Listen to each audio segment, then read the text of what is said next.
दोस्तों नमस्कार। किसानों के बड़े नेता और जम्मू कश्मीर के गवर्नर रहे सत्यपाल मलिक अस्वस्थ हैं, दिल्ली के राम मनोहर लोहिया अस्पताल में एडमिट हैं। और वो एक ट्वीट उनका आया है जिसमें उन्होंने बताया है कि वो अस्वस्थ हैं, बात करने की स्थिति में नहीं है। अगर किसी को बात करनी है तो एक नंबर भी दिया है, कोई के एस राणा है उनके सहायक, कहा है कि इस पे संपर्क कर सकते हैं। उनका डायलिसिस हो रहा है, 11 मई से वो वहां पे एडमिट हैं। राजेश भाई साहब, मलिक साहब का एक ब्राइट पॉलिटिकल करियर रहा है। बागपत के एक किसान परिवार में जन्मे सत्यपाल मलिक, जो हिसावदा गांव में जन्मे, वहां से शुरू करते हैं सफर अपना। मेरठ कॉलेज में आते हैं, मेरठ कॉलेज के छात्र संघ अध्यक्ष इलेक्ट होते हैं 2 बार, एक बार नहीं 2 बार।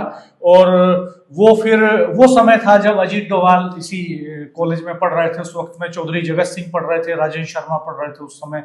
और यहाँ से वो हिंदी आंदोलन में कूद पड़ते हैं, चौधरी चरण सिंह के करीब चले जाते हैं। फिर वो 74 में चौधरी साहब उनको टिकट देते हैं बीकेडी से, बागपत से, और वो पहली बार विधानसभा पहुंच जाते हैं। उसके बाद फिर वो अलीगढ़ जाते हैं। अलीगढ़ जाने से पहले वो राज्यसभा जाते हैं। पहले राज्यसभा के लिए जाते हैं और छोटा टेन्योर था राज्यसभा के लिए उनका। वो फिर लगभग मेरे ख्याल में 3 साल का। उसके बाद फिर वो अलीगढ़ से एमपी का इलेक्शन लड़ते हैं, एमपी इलेक्ट होते हैं।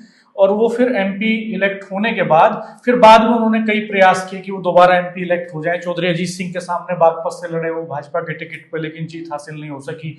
वो अलीगढ़ से एक बार फिर लड़े सपा के टिकट पर, लेकिन वहां से भी जीत हासिल नहीं हुई। एक वक्त में मुजफ्फरनगर बागपत से भी वो दावेदार थे टिकट के भाजपा से। 2012 में भारतीय जनता पार्टी में उपाध्यक्ष बनते हैं। और फिर उनका लंबा कार्यकाल रहा वो भाजपा में, क्योंकि राष्ट्रीय उपाध्यक्ष रहे। वो फिर जब सरकार आई 2014 में, उसके बाद फिर बिहार के राज्यपाल बने। गोवा, मेघालय, बिहार और जम्मू कश्मीर के गवर्नर रहे।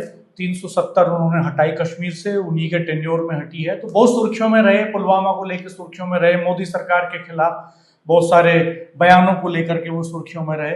हम ये कामना करते हैं कि वो शीघ्र स्वस्थ हों। जल्द प्रभु से कामना है कि वो जल्द स्वस्थ हो और अस्पताल से बाहर आए।